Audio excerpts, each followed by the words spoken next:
There we go. Here's my email, specialedmarine@yahoo.com. And so thank you so very much for joining us for our third of our 10-week session for our TOPAA training. And today, our focus is about the ARDs, the ARD process. Okay. All this technology. I wondered why I thought 8-tracks were the cutting edge of technology, right?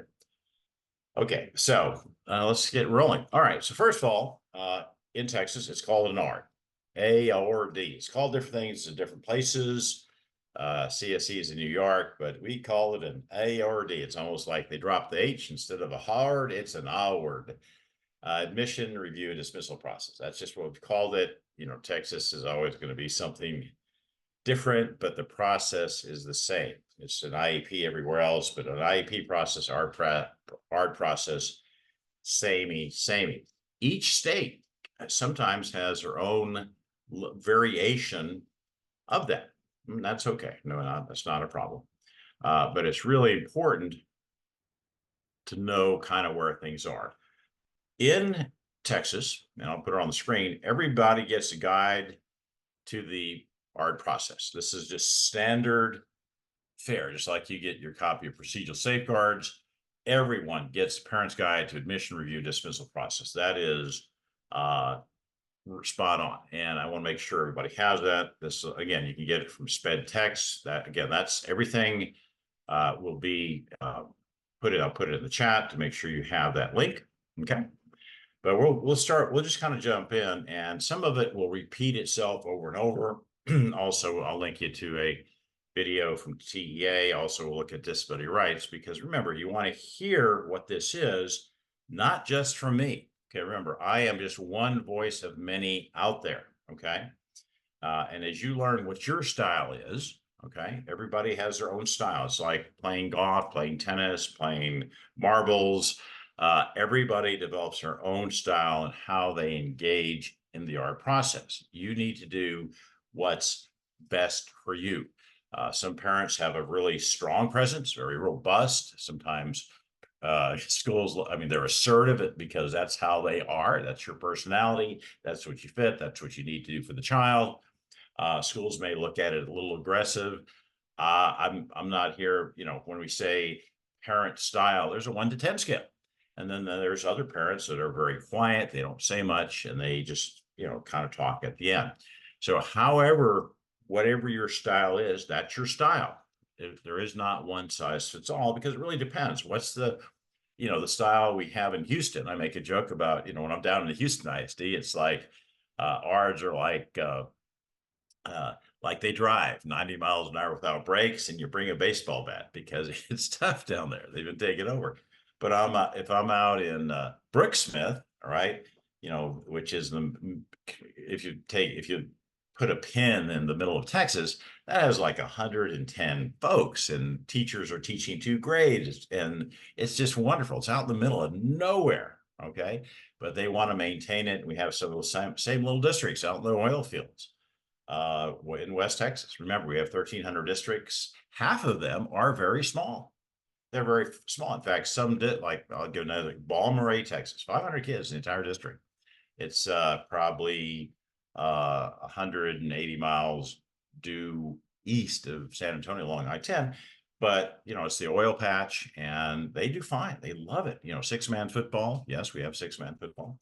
But, and they have a co-op. So one of the co-ops in West Texas covers about 16 to 18 districts, and it's about 250 miles, sometimes all the way across, because that's West Texas versus Houston ISD or Dallas or the different districts around Austin, San Antonio, where, you know, you have it all in one kind of very smaller geographic unit. So remember, Texas is amazingly large, 1,300 districts. So this is what I'm giving you. It really depends. Also, remember, not every district has a special ed department. Sometimes we have called co-ops or shared service arrangements, SSA. In other words, they're not big enough to have their own special ed department. We see that in DP's Texas. We see that out in the Panhandle. We see that in the small districts where a county may bring 4 or 5 districts together to have a co-op. So, but there's always going to be a special ed presence, but sometimes depending on the size, depending on your geography, depending on how they were trained. Remember, not everybody was trained 2025. Some of our special ed directors are from a different era, and sometimes they've learned something and they stay with it, and that may or may not be reflective of current best practices, where the laws changed, or what your child may need. And because remember, many things have evolved. I'll give you an example. Back in the 80s, big question: children's bipolar, yes, no, maybe. Well, yeah, it turned out to be a thing. In the 90s, ADHD wasn't, where was that before that? Big argument. Then as we move toward the late 90s, early part of this millennium, autism, I've had principals say, I don't believe in that autism stuff. Well, again, depending on where you are. So as we approach this, just remember, we're not in a static environment. This isn't a furniture store where everything is in the same place, the same time, all the time, right? This is a very fluid environment. Things change. And because relationships, dynamics at the school level, all have this flavor that you have to discern on your own, determine what is the style you have, whether as an advocate or as a parent. Okay. Remember, we're not in a static environment. So as I give you this information, it could change tomorrow, because remember, we're in a tumultuous situation. In fact, they're trying to pass what are they calling the big beautiful bill. I'm not going to comment. Some people like our current president, some don't. Take your pick. And if that bill changes, or goes through, it's going to change a lot of stuff, because the Department of Education will be no more, or it'll be severely impacted. And then this last thing being floated from the federal level, not just the state level, because remember, we had the legislative session where not this next school year, but the year after that, there's allegedly, they put $1 billion into the mix. There's $10,000 for a school voucher for regular ed parents, at $30,000 for special ed parents. How that's going to work, how that's going to unfold, have no idea, but the bill has passed. And at the federal level, from our current administration, they would like the federal money to go directly to the parent. Boy, that'll be interesting. So we're in a very fluid environment. So I want to make sure that don't think of it we're not in a static environment. If you've been in the military, you may get certain training for this, and this, but depending on the environment you're in, it changes. Okay, so please keep in mind, what I'm giving you is general guidance, and it's not gospel, because sometimes I'll have a special ed director come back. Well, David, you told that parent that this, and this. Well, yeah, maybe I did. But remember, this is guidance, and it changes with every family, changes with every ARD, because it really comes back to what are the unique individual needs of the student. Again, what are the unique individual needs of the student? Okay. All right, well, let's get started. Parent Guide to Admission, Review, and Dismissal Committee, along with the procedural safeguards. This is a document every school district should be giving the parent. Okay. And again, it's really basic. And again, you'll see some of the down here, sped text. Remember, there's a lot of information there. We'll look at that a little bit. We also have the Texas legal framework, which we'll also get into, because that sometimes is really, really good. Region, we've talked about the region service centers. Region 18 has the expertise in the legal framework. In Region 18, I'm not sure why they're way, way up there in the Panhandle. All right. But those three areas, the Texas Sped TA, Sped Tex, and Texas Legal Framework, lots of information. And remember, parents have lots of information. You have your PTIs, you have Disability Rights Texas, lots of information that if a parent doesn't know what something is, there's so many different places besides just us, those members of TOPAA who exchange information all the time. Okay. Table of contents, it really goes over those. It kind of defines what we're going over today. Remember, services start at age 0, whatever that is. So 0 to 3, we have ECI with early child intervention. And then we have 3 to 5-year-olds. That's kind of interesting. And then it talks about all the different things. We'll go through it real quickly. Most of the things you've heard already, but I want to make sure you're aware with it. But everything in here is a component of the ARD process. And depending on the age of the student, that will apply. Just as an example, Those who have hearing impairment or who are deaf, they have extra supplements that go with this. If you have a child who is on the spectrum or has autism as their eligibility, there's the autism supplement. We'll cover that real as well. In other words, there are specific pieces of the ARD that are outside. You know, if you're just say it's OHI, you have ADHD, it's OHI, or just an SLD, that a specific learning disability. It's just a straight up ARD, but other eligibilities, again, blind, visually impaired, deaf or hard of hearing, autism, you have other supplements that have to be completed during the ARD process. All right. All right, you know, the guide's been developed, and again, it gets updated every year. Remember, some of the stuff in here is old. IDA was originally authorized 1997. That's you know, that's a while back. And also it was upgraded. They passed, it was supposed to be reauthorized every 7 years or so. And that's why in 2004 it was reauthorized and then implemented 2006. It's been static ever since. So sometimes the definition of IDA for some of the educational eligibilities don't really match up with the ICD-9. If you're not familiar with the ICD-9, that's International Classification for Diseases. That's every medical diagnosis known to mankind. Or it's a DSM-5.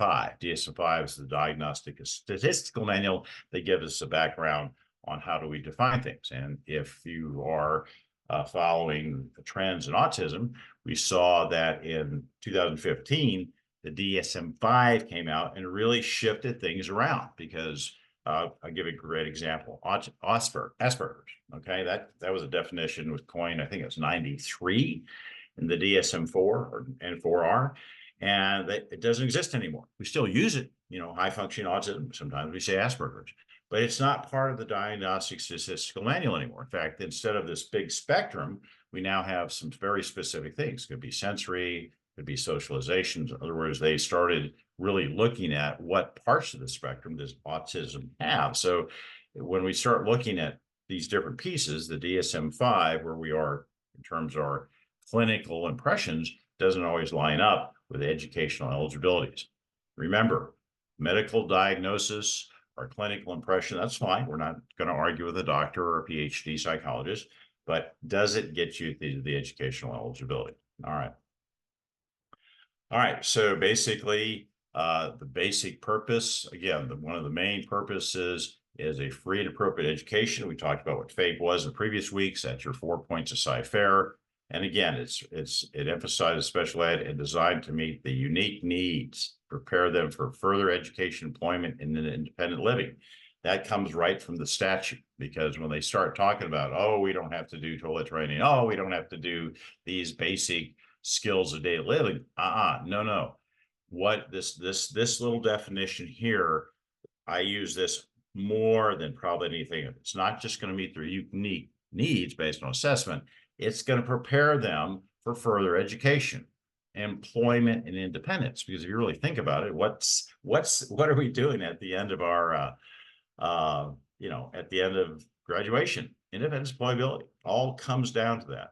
Also, special ed means specially designed instruction. Yeah, that's your OT, PT, IEPs, etc. That's a term of art. It's specially designed instruction. And then also related services is that's OT, PT, APE, AT, special ed. You know, it gives a whole cadre down here. Again, it goes on and on. It could be music therapy or dance therapy, art therapy. It goes. I mean, there's this definition is just examples. It doesn't define it all. And remember, the key here is that there has to be a educational need. Means it's required. The student needs this to access and move forward in education. Just because it's helpful, just because it's a good thing, just because a kid might get better off, that doesn't meet the threshold of an educational need. Remember, besides a disability, because the two prongs of 504 and special ed are the same. Does the child have a disability? Yes. The second part, which is the second prong of special ed is, do they have a educational need? Okay. Other part here, parent participation is important. Okay. They cannot do anything without a parent's consent. They cannot evaluate without the parent's consent. They can't move forward with the ARD process without the parent's consent. They can't even admit the child into special ed without their consent. Okay, so consent is the key. So a lot of times, one dynamic always be aware of, they always want the parent or the guardian to sign at the end of the ARD. Here, sign here, sign here. No, you never sign immediately for a house or car. Your child's education is certainly more important than that. And so you never sign anything until what? You've understood it, you've read it, and you're comfortable with it. Okay. In other words, remember, they're asking you an ARD, which occurs at least once annually. That is the blueprint for the child's education. It's not a binding legal contract, but it is the blueprint for the child's education. And so parents' participation and understanding what that is really, really important. Okay. So they have to, they provide this document at least once a year, both this document, which is the Parent's Guide to Admission, Review, and Dismissal, and Procedural Safeguards, again, upon referral. Anytime you file a state complaint, they're going to let you your rights know, you file a due process hearing, they'll let you do it. And also, if there's a change in placement, such as a long-term disciplinary placement. So this school is also required to give you overview of special ed created by TEA when you're initially referred for special ed. Okay. Everything goes through, again, I'm going to run through it really quick. In the second hour, we'll get into all the other resources.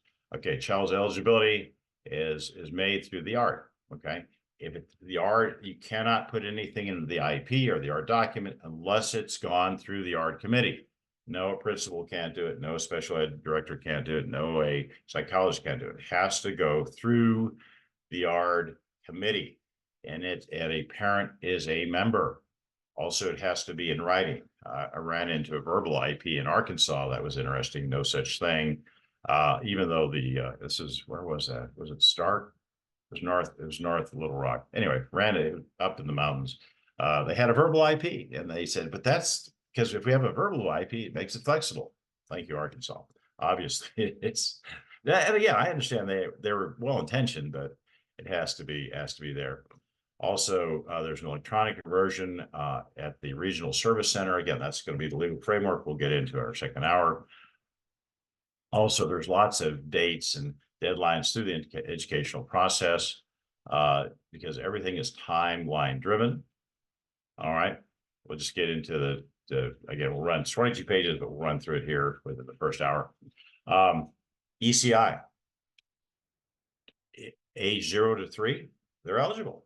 Okay, remember, we know now, it took us, sometimes schools say, oh, just give them a few years, they'll mature into it, they'll learn to read, they'll learn to hit that developmental. No, the earlier the intervention, the better. Let me repeat that. The earlier the intervention, the better. And whether it's through the wellness check of the pediatrician, or if a family just needs something, the minute you put something in writing and say, hey, I need to be assessed, it kicks off a timeline. So huge point number one today, put it in writing and make sure whoever you're sending it to, not the teacher, not the para, it goes to whoever has the power, budget, and authority. And in my world, that's the special ed director or superintendent. The superintendent, special ed director have the budget, power, and authority to do almost anything you want under IDA. Yes, you could put it in writing to the principal. Principal may or may not even know what you're talking about, because we have a lot of new principals that were just recently certified with no special ed background. Okay. Again, child from birth through 3 meet ECI, and it's not an ARD. Okay. They have a service plan, but it's getting those particular services, especially the OT, PT, speech. We see that to be kind of the bulk of what we see in ECI. Don't forget, IDA starts at age 3. IDA starts at age 3, and this is really tough for schools because they don't have stuff for kids at age 3. They may have a pre-K at age 4, but boy, age 3 is really a sensitive spot for districts because they don't have a lot of stuff the kids need. They're in ECI, then where do they go? Where do they go? But IDA starts at age 3. Yes, you can have an IEP at age 3. And sometimes if you need that, this is kind of an unexplored area, and sometimes it takes a lot of time, but they are required to have the same services as K through 12. Okay. And sometimes it's so if your child is, if you have a case as an advocate or your parent that has, or sometimes you're, as parents are knowledgeable, you work with your friends, your neighbors, your other family members, is IDA is available at age 3 or age 4. And I can't tell you how crucial it is. I see the difference down the road if interventions start as early as possible. Okay, we know that. And so for a school or any clinician to say, hey, wait till they mature, hey, they'll grow into it. Great thinking back to the 90s and early part of this millennium, but science tells us the earlier their intervention, the better. Duh. Okay, if you're concerned about any learning, the first step is talk to your child's teacher. Sure. But if that's unsuccessful, you should ask the school personnel about making a referral. Well, maybe put it in writing. Okay, I kind of disagree with that because they're saying, hey, ask the teacher. Sure, ask the teacher where they are developmentally, or ask the principal. And the next step, they say, if the step's unsuccessful, you should ask school personnel about making a campus student support team. I'm going, no, get an assessment as early as possible, because even if the child's not eligible for IDA or special ed, you have a lot of information. If you've done a full assessment, that tells you a lot of stuff. Where is the kid's, non-academic skills as well as the academic skills. So to me, a referral, and because here they want you to go through all these steps, and that, that kind of favors the school. Also remember, this is a TEA generated document. Also, students are struggling, and special ed should be considered for all interventions, or referred for a special ed evaluation. I'm just telling you, get the evaluation, because it's not going to hurt you. I think this is a little disingenuous by, hey, talk to somebody, then talk to the team. Because sometimes, remember, schools sometimes have we have a student support team. We're going to do RTI. We're going to do bond before. Get the special ed evaluation. It doesn't hurt at all to get a good evaluation. Okay, so anyway, after you go through it, if you've gone through all that, if there's a possible need, you got to refer for FIE or full individualized evaluation. FIE, full initial evaluation. Also, students not required to be provided for specific amount of time while it's being made. A referral can be made at any time by school personnel. Remember, a referral can come from anybody's parent, teacher, or anybody with who's on the campus. They tend to do less and less because it costs money. Yeah, it costs money. So that's why, as a parent, put it in writing, kicks off a timeline. Also, we have, if you've not heard of it, we use MTSS, sometimes used to be called RTI. And basically the idea is maybe not every kid needs 504 or IDA. So the idea is to, get an intense level of intervention, lots of reading for 6 weeks. Also, they use 6 weeks. So I've seen kids on RTI for 2 years. I mean, it's way too long. RTI or MTSS cannot be used as a reason to deny an evaluation. A child doesn't need to advance through each tier of RTI. There's RTI 1, which everybody gets, RTI 2, which is targeted interventions. By the time they get to RTI 3, you're usually heading toward 504 special ed. Okay, so some RTI programs are fine. Sometimes RTI programs have been used to keep kids out from special ed. Okay. Referral, again, schools have an affirmative duty. It means they have to do it. Affirmative duty. That means you should be doing it. It's not passive, it's an active. So IDA, this is child's line. You have to it's an affirmative duty. Seek that out anytime. And when is that? Anytime it suspects a child has a disability, needs special ed. Anytime they suspect. Okay. It's not a high bar. Also, you may request it. And so make a written request. And guess what? They have 15 days to figure out either they're going to do it or not. Okay. So the minute you put it in writing, that's an email, that's a postcard, that's a memo, that's a fax. So this is the key. As soon as you put it in writing, within 15 school days, that's 3 weeks, they either have to move forward with the evaluation or tell you why not. Okay, and that's your procedural safeguards. And if you don't like what they said, you can begin to ask for an IE or engage in your procedural safeguards. So remember, in writing, any kind of writing, I usually do it in email because it has a track record and most folks have an email. I've had parents do it with a text, but it has to be written for it to kick it off. Verbal doesn't count. Let me repeat. Talking to the special ed director, talking to the principal, saying, hey, I want an FIE to evaluate my child for special ed. Doesn't work that way. If it's not written down, it doesn't exist. Let me emphasize that again. If it's not written down, it doesn't exist.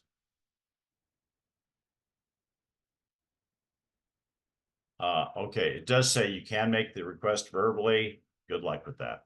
Too many times we've been whacked at hearing because it's not in writing. You go, or they don't remember that you made that phone call. Or they don't remember that you made it at the teacher's meeting. And again, there's no specific timeline. And here's the key. Remember, there's no specific timeline to responding to verbal requests. I mean, they emphasize 15, but remember, there is no specific timeline to responding to verbal requests. In writing, you do. Remember, in writing, okay, in writing, I can't emphasize, in writing, they have 15 days, school days. Okay. So verbal doesn't count. I mean, maybe they'll do it. Maybe they're nice about it, but please do it in writing. Also, one of your most important but least understood rights is prior written notice.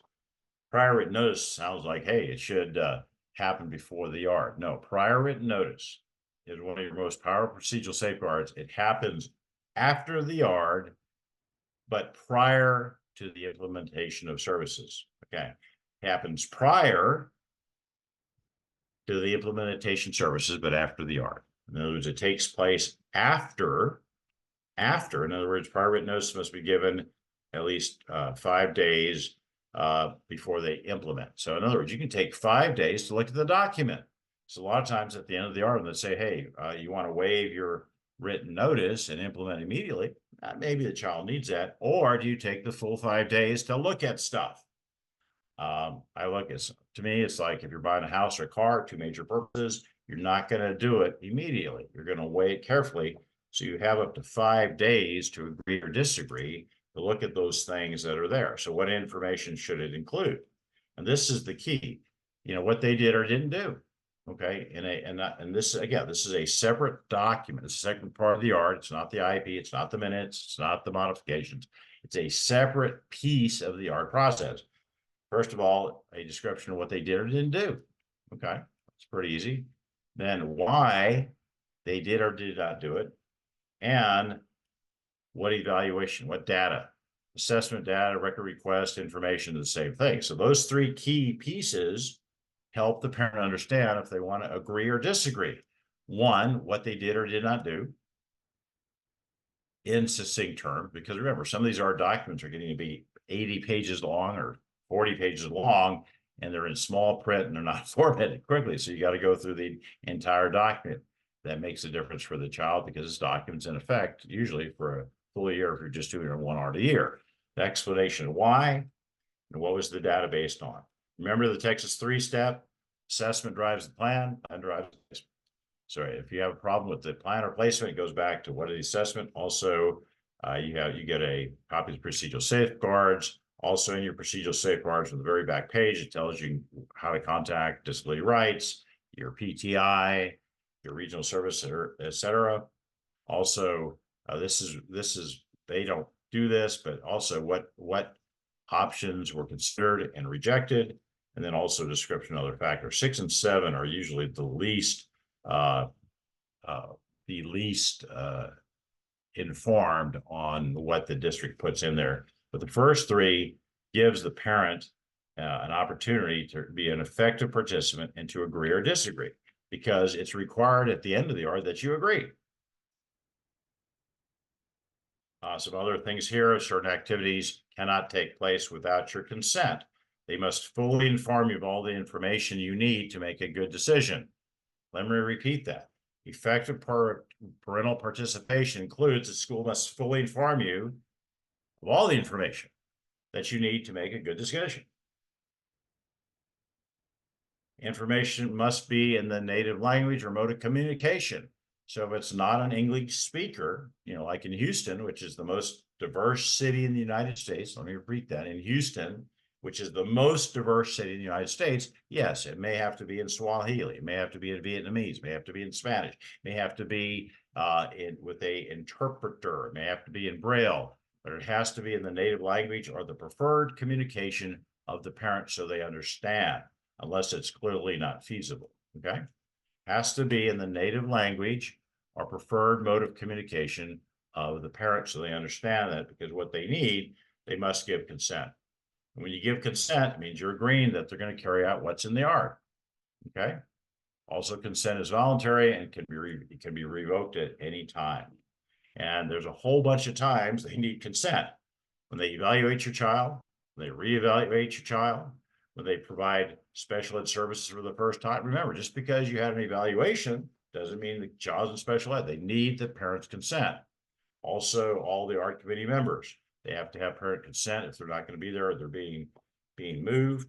Or also, you can invite a representative of the participating agency. That's your TWC, Department of Health, your LIDA, your MHA, any of these other agencies that sometimes have to be an integral part of the ARD process. Also, part of that prior written notice they have to tell you. They have to include about what's going to be in the FIE. That's information about academic development, functional. It must be administered by a trained and knowledgeable personnel in Texas. That's usually your diag or a psychologist. Okay, it's not the teacher. You must be administered in your child's native language or communication. Remember, we are a very diverse state. How does that child communicate? What is the preferred communication method or style of that child? Also, it should be unbiased, because there are some tests that are culturally biased. Usually we have that out of the way now, because in the 90s, basically a lot of their testing cohorts were white kids. It include Black, brown, or other ethnicity or races. And so hopefully we've moved away from that. But again, it should be unbiased in such a way. Okay, this is pretty self-explanatory. Also, if you remember LD, learning disabilities or specific learning disabilities, are they trained to do that? In other words, especially because that's half of our disabilities. So if a dyslexia or related disorder, learning disability is there, it's somebody who's qualified there to evaluate them. Also, remember, we have a dyslexia handbook. I think it's down to 100 pages. So it gives all the different pieces there to do that as well. The evaluation has to be done within 45 school days following the date they get consent. 45 school days. Yes, that's a long time. Sometimes you can ask for them to expedite it, but 45 school days. If your child's been absent 3 or more school days in the evaluation period, it'll be extended by the number of days equal to the child's absent. So the child's absent for a week, it gets extended for a week. Parents get a copy at no cost. You always get a copy. The evaluation, as soon as completed, but no later than 5 days after they determine eligibility. If your child's under 5 years old, and remember, kindergarten they always look at the birthday of September 1st, and not enrolled, as you can evaluate at any time. They don't have to be in school to evaluate. Let me repeat, homeschoolers, other private schools in your district's catchment area, they can be evaluated. And there are some weird exceptions, like if you receive consent, and this is the strangest. This is the only state that has this. There are exceptions. So if the school received your consent for the initial evaluation at least 35 days, but less than 45 days before the last instructional day of the year, the written evaluation must be completed by June 30th. And so what is 35 days? But less than 45 days, so around April. So a lot of times, if you want them evaluated, make sure you know what the 35-45 day rule is. Okay. So in other words, once you get into April and May, and that 45th day is beyond the date of the school, you're not going to get you're not going to, they have to do it by June 30th, but you're not going to have an R because teachers are gone until the beginning of next year. So doing an evaluation during the school year highly recommended. Remember, no consent, no evaluation. No consent, no evaluation. Schools can override your consent by due process, but that is very rare. After the evaluation is done, you got 30 calendar days to have an RD. They must be formed, considered 30 days. So when you talk about 45 school days plus another 30 days, that's 75 days. Well, that could be about 7 weeks out. So remember, you can ask for expedited, but at the very minimum, it's 45 days evaluation, 30 days. Well, now who's at the ARD committee? There's both mandatory and discretionary. Well, the parent has to be there. Okay, one general ed teacher, one special ed teacher, representative of the school, and somebody who can interpret the instructional implications of the evaluation. That'll be your diagers or psychologist. So at least 5 people: parent, general ed teacher, special ed teacher, a representative of the school. Again, that's going to be the administrator, and someone who can interpret it. Now, other folks who has knowledge. So the school can bring whoever they want. Parent can bring whoever they want. In other words, you can't tell the school who to bring or not to bring. They can't tell the parent who to bring or not to bring. It's up to you who has specialized knowledge or expertise about the child. So you or the school can invite it. Also, when appropriate, the child. I like, as soon as the child's ready, could be 5th grade, but certainly in high school. Why are they not part of the ARD process? Now, again, if it's a hostile environment, maybe not. But the sooner the student becomes part of the process, usually the smoother it goes, because you're now including the student's input into the process. Also, when they reach when they reach 18, the adults written consent, participating agencies, usually TWC, mental health, LIDAs, et cetera, become part of that. Also, once you get to age 14, the CT&E, career and technical training, kick in. Is there going to be any of that? Also, if there's if there's an ELA or identified as emergent bilingual, there has to be somebody who has language proficiency assessment in the student's native language. Also, for some of the other disabilities, if the student is deaf or hard of hearing, they need to have a certified deaf ed teacher there. Same way, if they are blind or visually impaired, they should have a teacher who is certified in that. Again, it's call them the deaf ed teacher or the visual impairment teacher. Also, if they have a reading issue, whether it's LD or dyslexia, yes, we still technically it's not dyslexia, but we still call it dyslexia. They should have somebody who's qualified to do that. Also, they should invite the child. Also, 5 days before the meeting. Remember, the time and date is not something the school, it's at mutually agreed consensus. The time and date of an ARD committee meeting is based on mutual agreement. Yes, I know the schools initiate, hey, we want to have it on Monday at 9 o'clock. You don't have to do that. It's based on mutual agreement. Okay, mutual agreement. And also, you should have at least 5 days, and the written notice should say why you're having the meeting, who's going to be there. You're not going to get the name, you're going to get the written position. And again, the written notice should have purpose, time, location, and who's going to be attending the meeting. Okay. If you don't speak English, the school must provide written notice in your native language or mode of communication unless it's not feasible to do so. Also, if the native language is not a written language, schools must take steps to translate orally by other means. like the Kickapoo tribe. Yes, we have Indian reservations here. They sometimes, if you on the Kickapoo reservation, it has to be in their native language or translated so the parent understands. Remember, the art committee is at a time and place that's agreeable to you in the school. Let me repeat, you're an equal member of the art committee. Once you get your procedural safeguards, I made this allusion before, just like you have a driver's license. A driver's license enables you to drive on any road in Texas and the United States. If you do go to that particular territory, just make sure you have your Texas passport.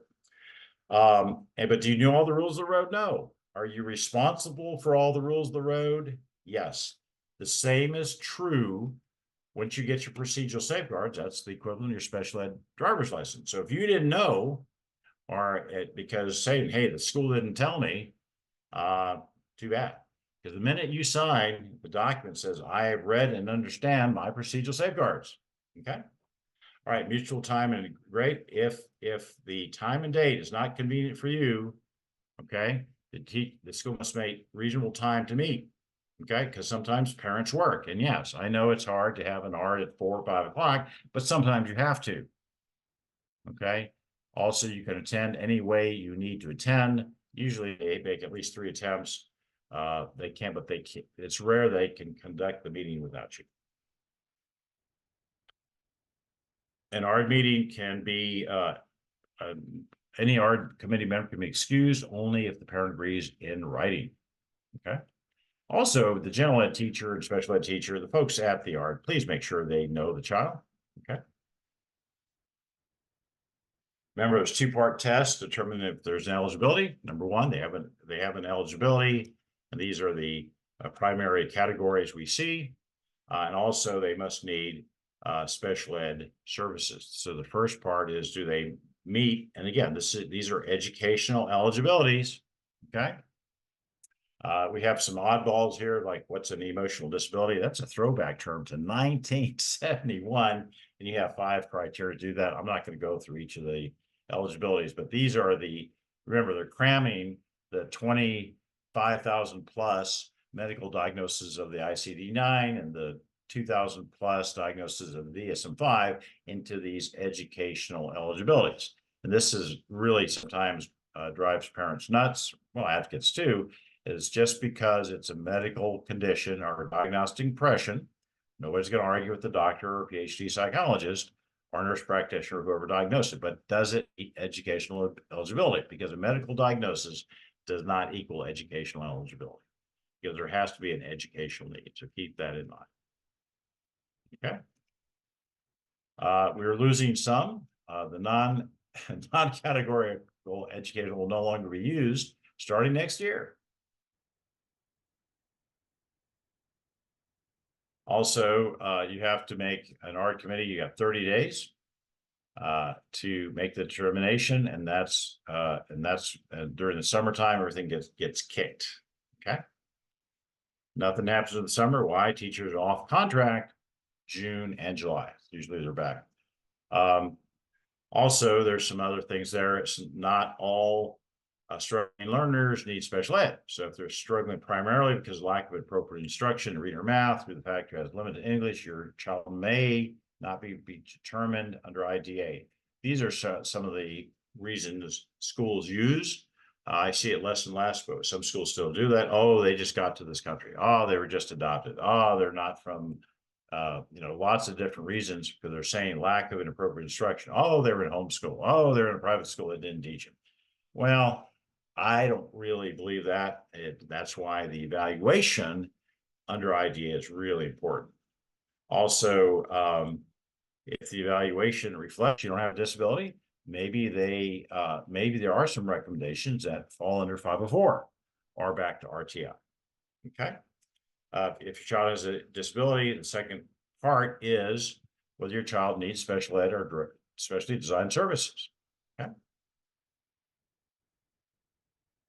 Again, it has to be, and the parent has the right to agree or disagree. And we'll go back, we'll finish it out about the agree, disagree. Remember, if once your child qualifies, you have to provide consent. Okay. If you do not provide consent,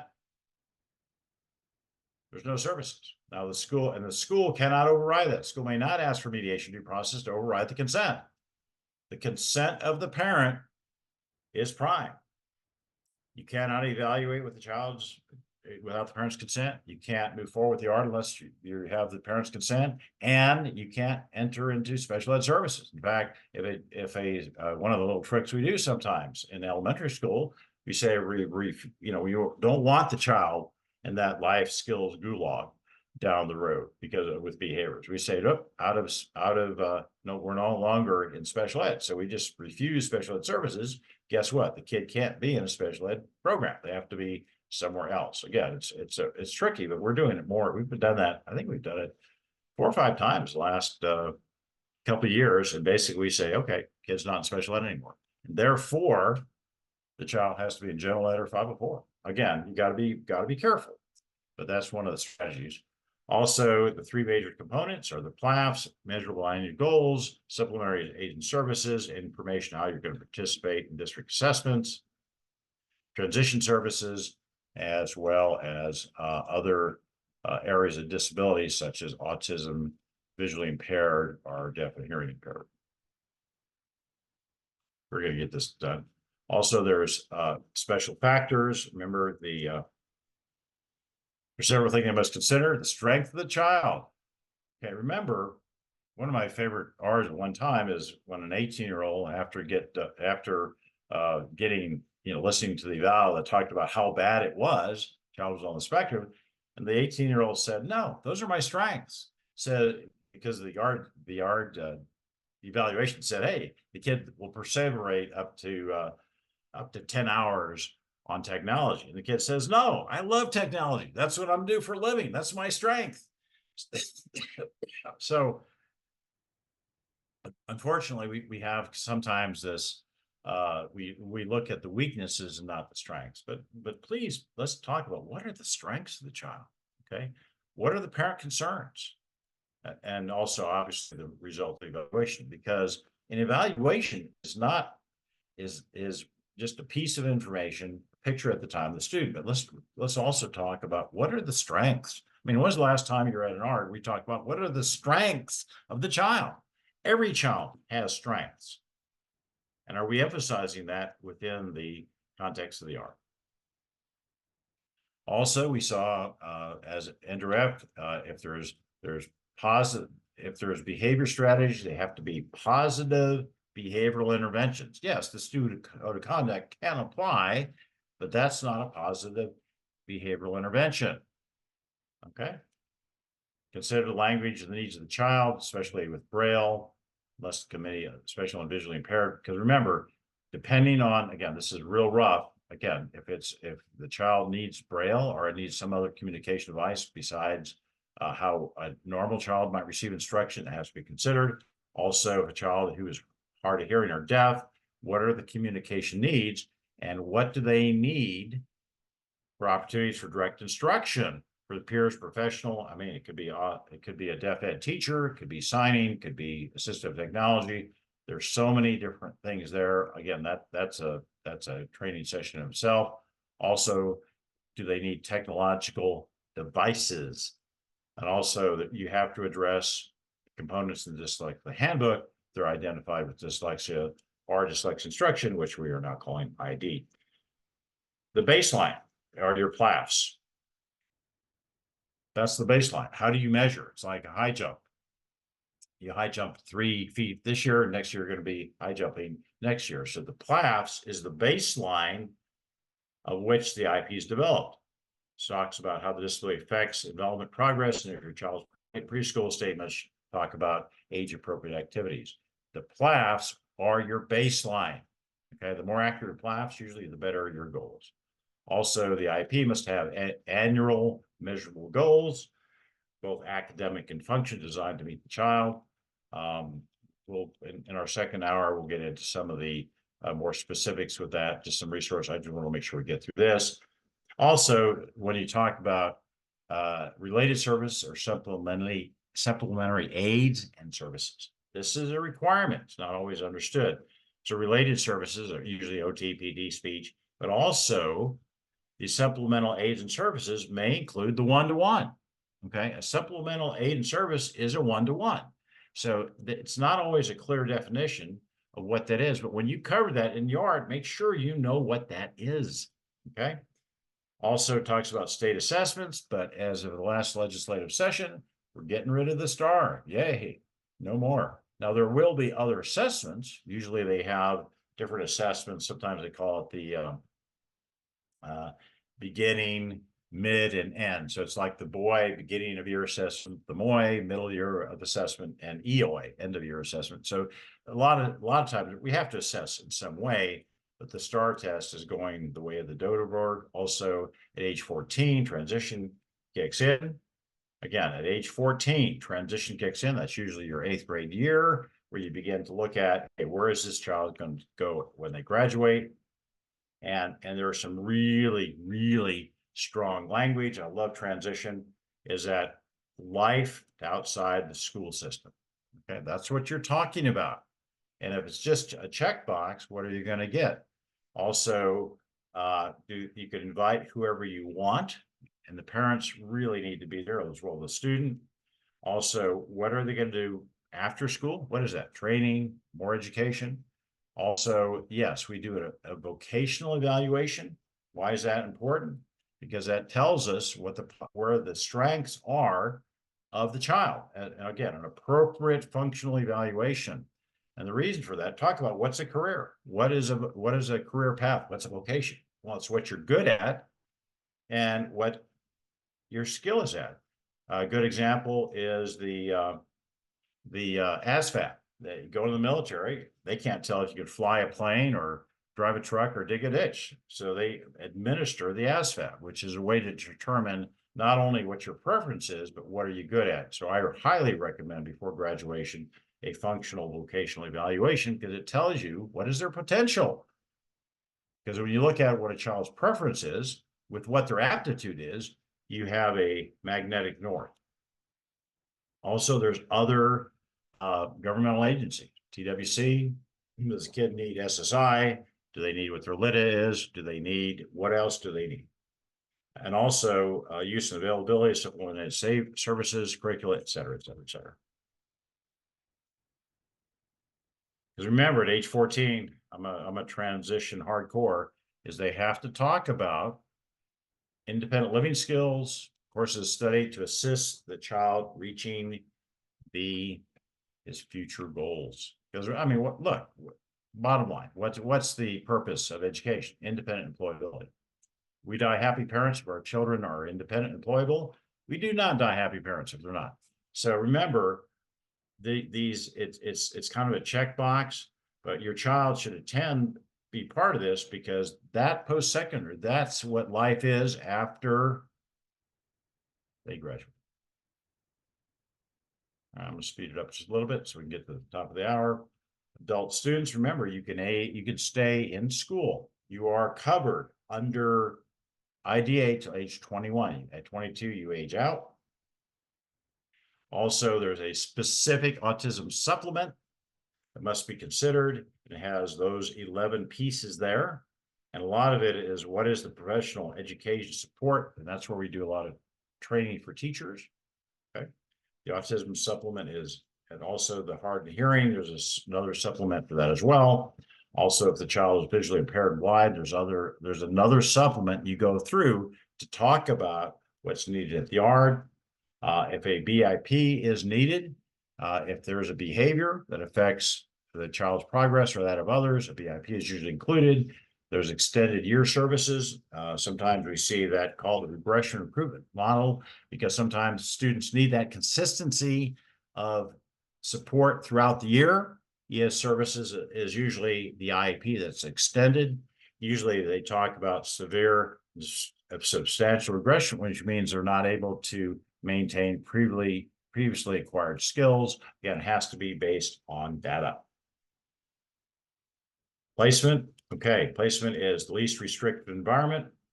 Again, sometimes we hear mainstream inclusion, but the LRE, or least restrictive environment, is an environment of where the child's IEP is going to be implemented. Okay, it's not going to be a program. It's not an address. It's not a classroom. It's not a place. Now, functionally, it is. But an LRE is a description of the environment of where your child's going to be, where that child's going to be educated. Okay, so if you have an IEP that says it's all nothing but behavior goals, well, it may not be general ed. Or if you have, you know, I watch schools and their checklists have really low expectations with the IEPs, and they end up in life skills or resource.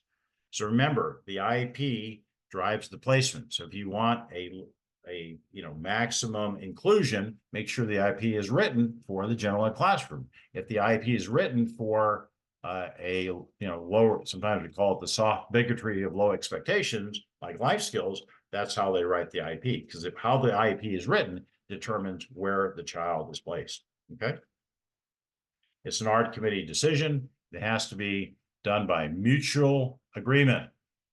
Mutual agreement. It's okay if you disagree. If you disagree, you're going to be offered a single opportunity to come back. So you have 2 bites at the apple. Okay. You don't have to agree. The minute you disagree, it's kind of like frozen for 10 school days or less, not to exceed 10 days. And then you come back one more time. You have to be, again, reconvene at a mutually agreed time, and you move from there. Now, again, during the recess, I call it the super ARD. During the recess, they have to gather more alternatives, information, other resource persons that can assist you. If you meet again and you disagree, they can override your decision after 5 days. Okay. In other words, if after the second disagreement, the ARD committee can override your disagree. Okay, your disagree. So in other words, there's two step. Okay. You have to you either agree or disagree the first time. You got 5 days to do that. If you disagree on the first time, within 10 days, you're going to come back and have a second ARD. And if you disagree, then they can override your disagreement in 10 days. You should get a copy of the IEP. You got to review the IEP at least once a year, or again, if there's unexpected progress, behaviors, you can call an ARD as many times as you want. Okay, be careful with that. You don't need 5 ARDs a year, but you can request an ARD at any time. Also, any changes you have to agree to and be notified of. Every 3 years, there's a reeval. Sometimes they can do what's called a read on the initial evaluation. I mean, you don't make, because sometimes you don't need an evaluation. I recommend a full 3-year, full boat evaluation.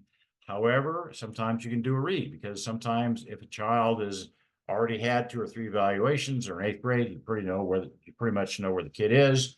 Again, a read is a review of existing evaluation. This is just a shortcut if you don't need the full evaluation. Also, if you don't like their evaluation and you disagree, you're entitled to request an IEE, which is an independent evaluation where they pay for it and you pick the assessor. Okay, it's getting trickier and trickier. You're only entitled to 1 IEE, and you have to disagree with their evaluation to get it. Now, if they disagree with that, they can file a hearing to decide if it's appropriate. That's kind of rare, but we're seeing it more and more. In other words, if you disagree for any reason, it's not representative of the child, you just disagree in general, you can ask for an IE. We like IEs because it gives you a second opinion. And a second opinion will tell you, hey, the school is right, or it gives you another direction of the conversation. Remember, you can revoke consent at any time. Consent should be in writing. Okay, remember, in writing. And once the school receives written revocation, they have to honor the decision. They can't say, oh, wait a minute. At the end of graduation, that brings special ed to an end. Again, it could be all the way up to eligibility goes all the way to the child's 22nd anniversary. Although we are seeing more and more schools, they want them out in 4 or 5 years. Okay. Once you graduate, you're done. Okay. Also, special rules on discipline. I'm going to stop there because we're going to do behavior on another session. So let me look at the chat, see if there's any questions. I know we're running through it. Okay. Good morning, all. Let's see. Just see if there's any questions.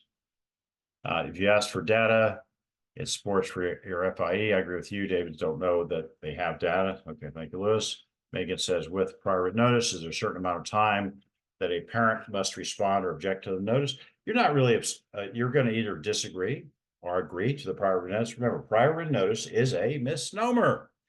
It's notice prior to the implementation of services after the IEP meeting or after the ARD meeting. The ARD meeting is finished because you know what you're going to agree or disagree to. You have your prior written notice, and in Texas, you have up to 5 days to either agree or disagree. Okay, so there's really not an objection. Now, again, you can object to the prior written notice was not fully articulated. There's things you can do within that. But remember, this is your time to look at the ARD, to look at the IEP. Is that what the child needs for the next year? Because that's the blueprint. That's the architecture for your child. If it's not in there, you don't get it. Okay. If it's not in there, you don't get it. Hold on. We finish. Lewis puts prior written notice not being provided until the ARD IEP process has concluded. That's true. It should be, the ARD should be done because you don't, whatever the ARD did should be in the prior notice. Also, not giving parents data, which they made the decision. Yes, our prior written notice is very weak. You're absolutely right. Parents are saying we've made our statement and we're not doing any more. If you ask for certain goals, yes, that is so what are pre-complaint options to move them, to encourage them to prior written notice? Well, you have your procedural safeguards. Could be your level 1, 2, 3, could be a TA complaint, could be a due process, could be whatever that is. Megan asked, is non-categorical eligibility a TA thing? Yes. And also, how well should PW explain the reasoning, proposing, refusing? Vague? Yes. Our prior written notices suck. They do. And so, but by bringing it up, and you get better and better prior written notice. Sometimes you're the one training the school in prior written notice because we have these software programs that do everything. And sometimes our software programs don't, are not indicative. But your prior written notice, but you can train a school for prior written notice, especially we have OSEP letters. There's an entire, I think it's region, let me get the link here real quick. Let me punch out. There's actually a regional service center.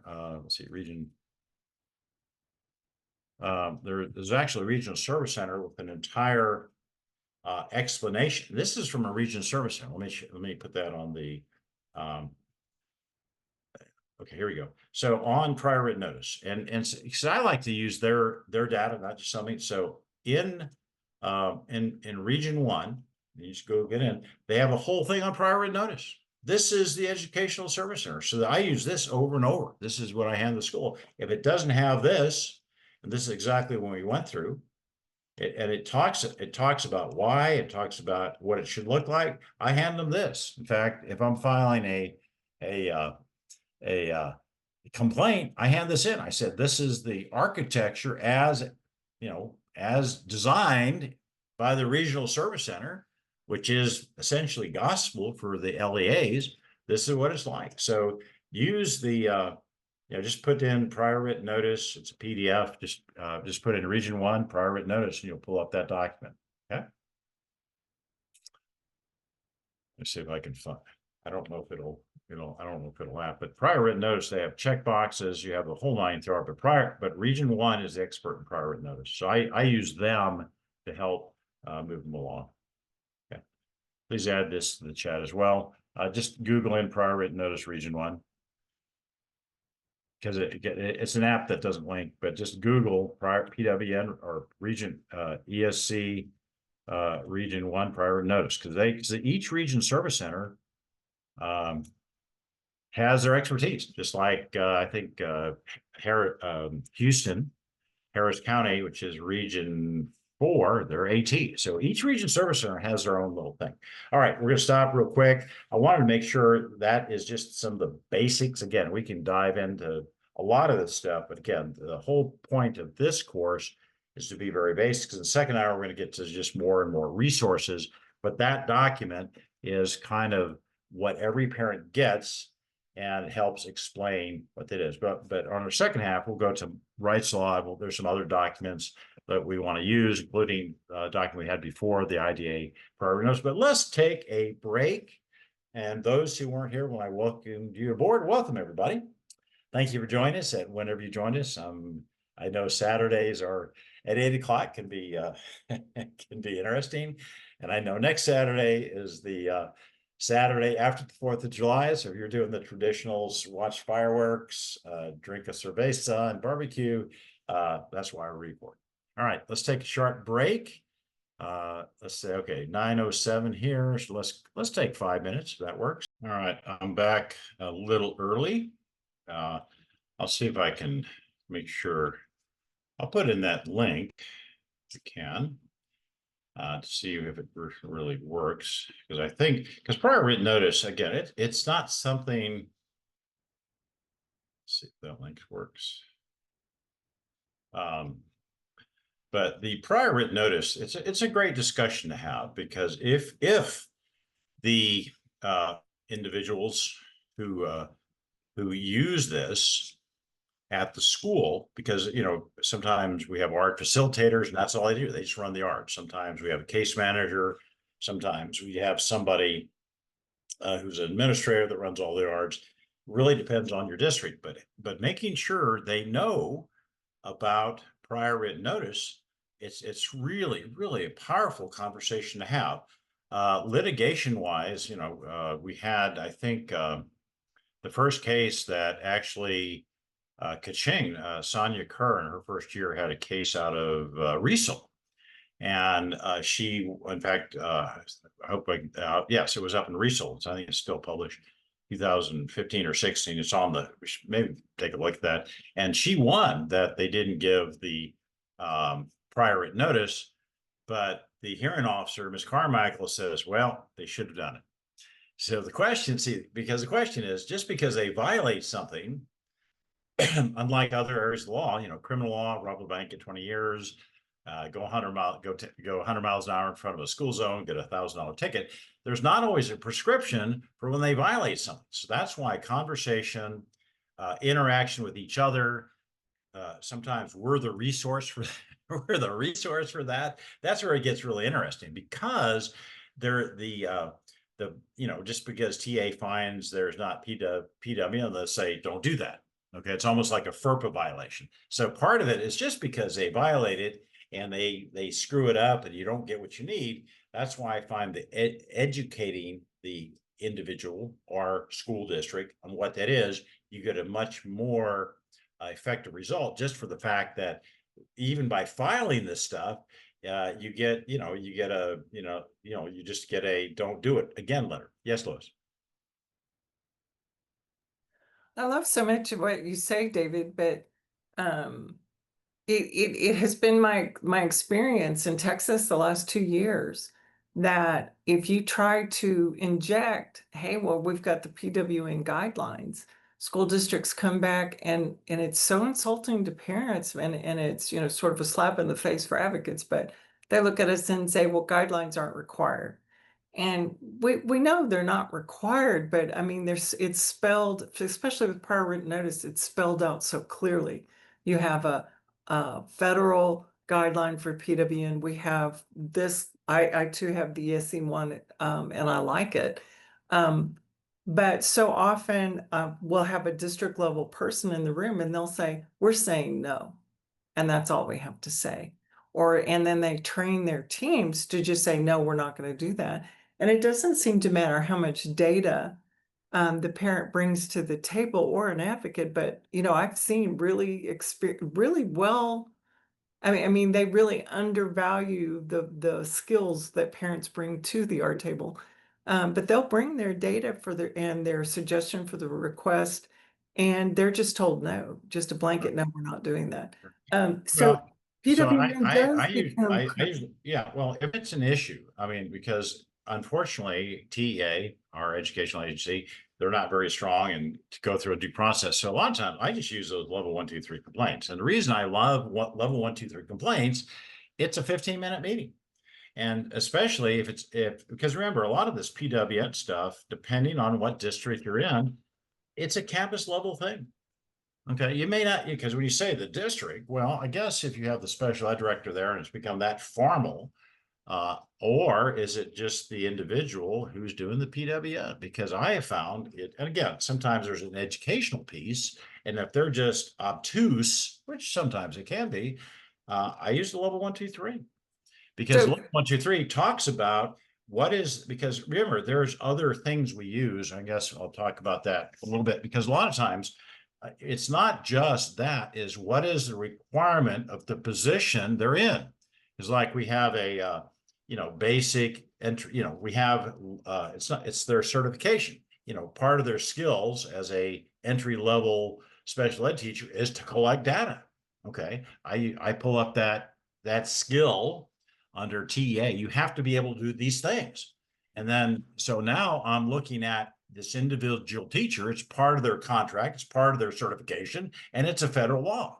And TA is not going to jump on that, because think of it like McDonald's. I don't, if a McDonald's employee gives you a hot dog when you order a hamburger, well, you're going to have a discussion. If they don't do it by the second or third time, then they're fired. I look at it the same way, is that if there's an educator, because or if the principal is not doing that, principals, superintendents, special ed directors, they all have certifications, license, code of ethics. And sometimes, I'm not saying you have to get down that dirty, but you start talking about, are you violating your SBAC code of ethics? Are you violating your certification for which you are charged? Because that has a much different meaning, because that means we're going to put a step, because part of it, if you take a principal or a teacher to a level 3, their career is over. You've just put a black stain on their jacket or their personnel record. Now, again, I want to be careful, because we're in this post-pandemic kind of variety. I never want to get anybody fired, but if they're not doing something very basic, because usually if they're not doing PWN, they're not doing a lot of other stuff as well. I don't want to die on that hill, but you have a lot of different things. Let me give you, I'm going to digress for just a minute. So let me give an example. We have SBAC, that's State Board of Educator Certification. Okay. And what is that again? It's State Board of Educator Certification. Okay. I'm going to digress, and this is Texas specific. So let me get the share screen. So let's look. So we have SBAC, State Board of Educator Certification. Everybody has a teaching certificate. So I'll just look. I'll pull somebody up. So a lot of times I look up, what are they certified? And we'll just put Jane Smith. There should be a Jane Smith there, and we look up what is their certification. Okay, they're going to have us, like, here's one. This is an old, let's not use that. That's self-contained. Let's find. So here's one. Let's get somebody who's still alive. Okay, so here's one here. Okay, so here's Jane Ellen Smith. They are certified in secondary math as a classroom teacher, but they are certified in certain things. And if they're certified in certain things, they're required to have certain skills in that particular certification, including special ed. So if they're not doing what they need to do, well, what do we do? Well, we look at, could they be violating their code of ethics? Let me pull that up, because because sometimes it's not just, the IDA, because remember, that's really tough if it's just, just IDA. I mean, that's tough. So we start looking at what is their code of ethics. So as an example, yes, they have a rule. So on your screen, you see the code of ethics for teachers in Texas. This is what they're supposed to do. And so a lot of times, this is what they are required. This is their code of ethics, and a level 1, 2, 3 complaint or chapter 26 complaint. So when we get down to what I call the ones that really apply to us, ethical students towards students. Okay.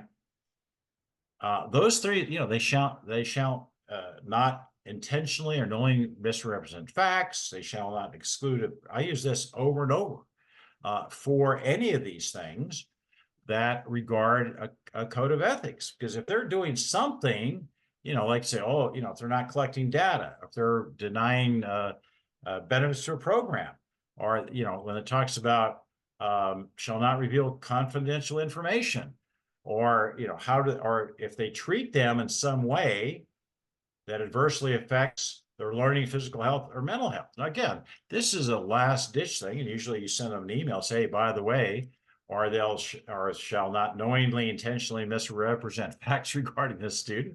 I mean, this is a complainable thing, either directly as an SVEC complaint to the TA as part of their code of ethics, or it's a level 1, 2, 3. So a lot of times it's not, we think of our procedural safeguards as kind of a club, and it is, but a lot of times it's not the procedural safeguards, it's the implementation of the program by the educator. It's a job, it's their job. And so so sometimes bringing up a complaint that's a violation of FAPE, that doesn't go to the root of the problem, which is the either monitoring and supervision and training of the staff by the principal or administration, or the actual educator. I mean, think about it. Just forget education. Just think about an employee. Okay, this goes back to my union days. So an employee, if something's not happening, the two questions we ask: does that employee have the background, knowledge, training, education, and service or oversight to do what they need to do? That's what you ask at McDonald's or corporate or state or whatever. Do they have the information? Well, if they don't have the information, good. We're going to train them. We're going to get them the background training, education, in servicing, supervision, monitoring that they may need. We don't want to fire somebody because they didn't know how to do an FBA or they didn't know how to collect data. Because, remember some of the stats that are coming out are frightening. 40% of all teachers are not certified, and 60% of all entry teachers, especially, they're not certified. They don't know this. So that's why I come back to, we can be a resource. In fact, sometimes we don't have to be maybe as aggressive as we were in our pre-pandemic days, because sometimes they need that information. We're learning together as a team. What are we going to learn about the student together? Okay. What are we going to learn from the student together?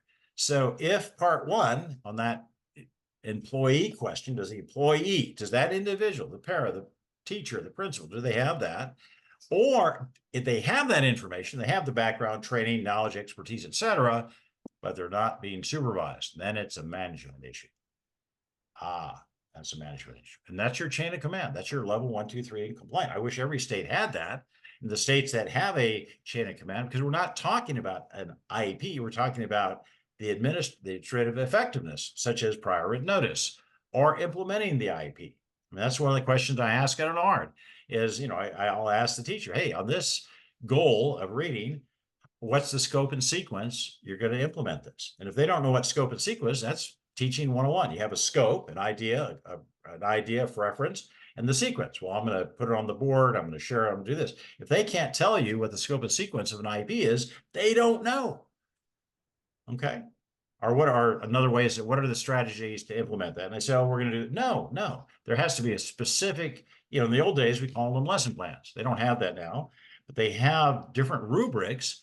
Even if a teacher, even as a sub, there's a rubric to do this for this, whether it's an IEP or it's a text essential skill and knowledge. That's our curriculum.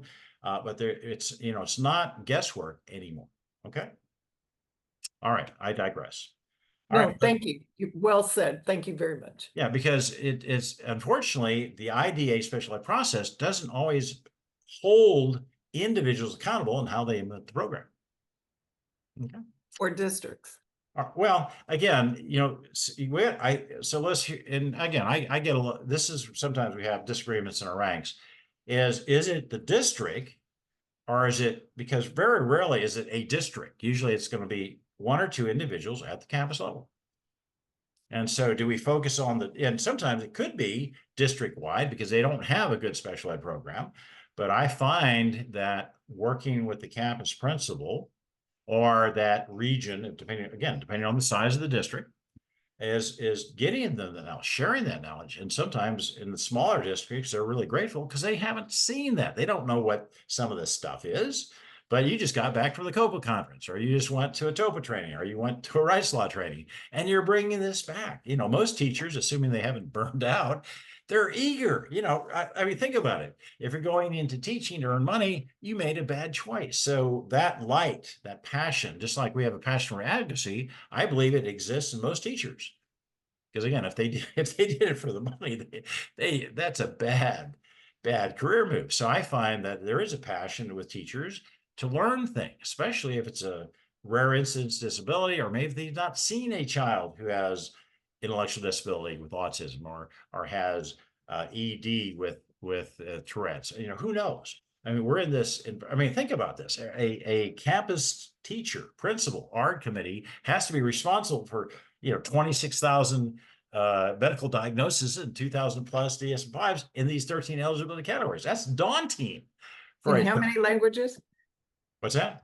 And in how many languages? And then, yeah, and if you're in Houston? Houston, oh my goodness. I mean, it's amazing. I know I keep stealing California procedural safeguards because California has their procedural safeguards in like 36 different languages, and Houston ISD only has them in what, 12? Or I'm not sure. Anyway, you can go to California to get about any language you need, and we have Google Translate as well. Thank you. Thank you.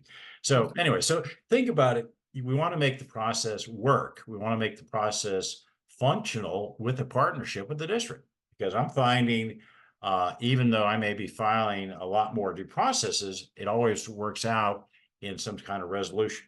Okay. Because a lot of times they just don't know. Okay. Let's jump back in. And these are just going to be resources for the ARD process or IEP process. Okay, first one I wanted to share is this is Region 18. They have the legal framework. Okay, this is the legal framework. And if you're not sure how to use it, just press click, and it will give you a video. This is the legal framework. The contents of this website, except for legal citations, are available in English and Spanish. Okay, this is your Texas legal framework. Okay, and in this, it has a lot of different resources. Okay, I'll put this in the chat.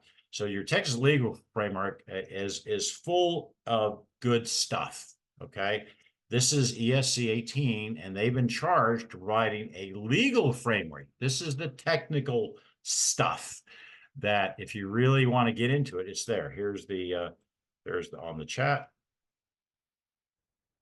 And I mean, it's amazing what they have. Let's just look at parent resources. It has national resources about the different things, but also, let's just say, let me just click autism. Okay. So it has online training courses. Some of your regional service centers have online training courses for parents. You have an autism training library. You have a help guide. You have some of the National Autism Association safety box. They have ARC Autism, which is because we have kids with ID and autism, and it needs some specialized knowledge. So anyway, so it has lots of different things in each category. So please keep this. Your legal framework has not only, it not only has all the publications, which are, something we've already tried out. It has procedural safeguards. It has the special rules. That's your side-by-side that we talked about in our first session, but it has all these different things that I think are really, really important. Or let's just say it's parent support. Okay. They have lots of different places you can go. As an example, parent to parent. Wow. Okay. That's one of these. This is a great, this was set up probably about 25 years ago. And this is for parents. It's parents to parents. You can get parents to go to ARDs with you. They have an annual conference, usually every summer. Yeah, there it is in San Marcos. And it's geared for parents, parent to parent. One of the many, many organizations in Texas. Remember, we have organizations nationally. We have them in the state, and they have all sorts of different accoutrements to them. Okay. So the Texas Legal Framework just has lots of different information and resources there. Okay. And again, wherever you get it, regional, state, national, within your community. I mean, we have entire Facebook communities. I mean, if you ever go to Shamika Allen's website, she has incredible resources, not only all these, but all the things she's developed over the years. So some advocates in themselves here in Texas have incredible resources just based on their webpage. Okay. Get out of that. So, all right. And then also going back, we have Texas parent to parent. And then also we have videos.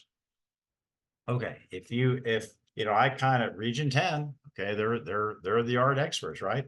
Also, they're the dyslexia experts. So if you need an issue about dyslexia experts, sometimes your region 10 will be there. Again, every service center has their own expertise. So here's a 30-minute video about so I get the chat here, about the ARD. Okay. So, you know, whatever way you learn, that's the way you learn. That's great. That's where it is. So this is, I'll put that in the box. So that's another way. There it is. So we have a 30-minute video specifically. This comes out of Region 10. Remember, our regional service centers, they are a resource. Not only do we have the SpedTex hotline, we have the regional service centers. In each of these regional services, they have everything that a school needs. And again, there are 20 of them. They usually have anywhere from 75 to 100 districts, and they provide anything the school needs: training for staff, training for board members, training for teachers, training for parents. In fact, each regional service center usually has a transition fair or IEP clinic, whatever it may be. Okay. So this is your video for learning about the ARD. Let's see here. Okay, that is also we have the disability rights manual that was already put out there, but they have a whole section here on how to get ready for an ARD from a parent's point of view. Okay, it really talks about the ARD process. Okay, it has our checklist as well. This is the disability rights IDA parent manual. Again, it is biased toward parents, just like the first just like the first document we went through is biased towards schools. Okay. All right. So we have the legal framework. We have the ESC Region 10. Also, I like to look at other states, and my favorite places is Utah. And they have parents as partners. They have 4 45-minute videos. And the one I like here at the bottom, which is using negotiation advocacy skills to work with your school students team. This is the Utah Parent Center. Again, they got lots of stuff. Because remember, I am one voice. Okay, I'm just one of many voices out there have done this. I think it's really good to have lots of information from all the different sources. So this is from the Parent Utah Center. I mean, they have incredible information, and it's parents talking to parents. It's wonderful. Okay. And again, the whole Utah training center has many different resources, as most states do. I mean, it's whatever you need to get through that. I mean, their resources are just amazing. But I wanted to give you there are 4 45-minute training sessions, and it's really well.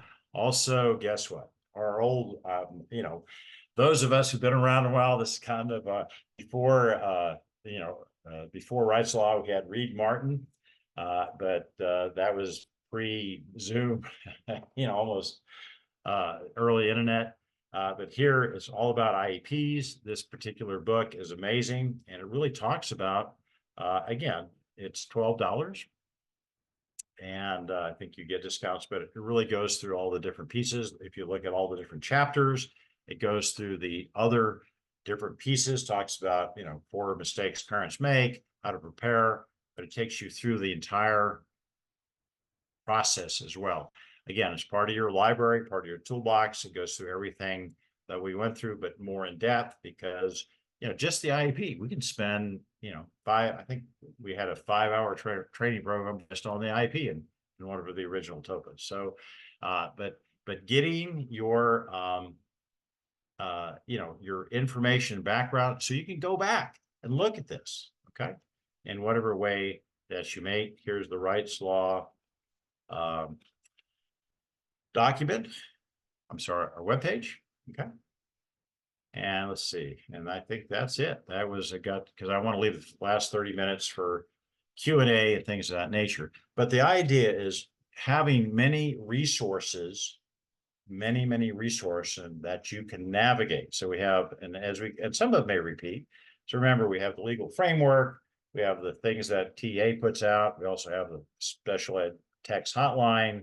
We have all the things on COPAA and TOPAA. I also want to put a plug in to make sure if you've not, I really encourage all TOPAA members to be COPAA members, or if you're a Texas COPAA member, be a TOPAA member, because that gives you both what's going on a very high level, seat 1, seat 2, and the business of advocacy. They're the best courses you have. Again, they cost a few bucks, but they are worth it when you're ready to do that. And as well as what we do locally in Texas, because there are different flavors that we do have that are specific to our region. Texas is different. If the rest of the United States calls it an IEP, we're going to call it something else. And so we do have those particular things. I do want to pull up the autism supplement real quick, because I think that's also very, very important.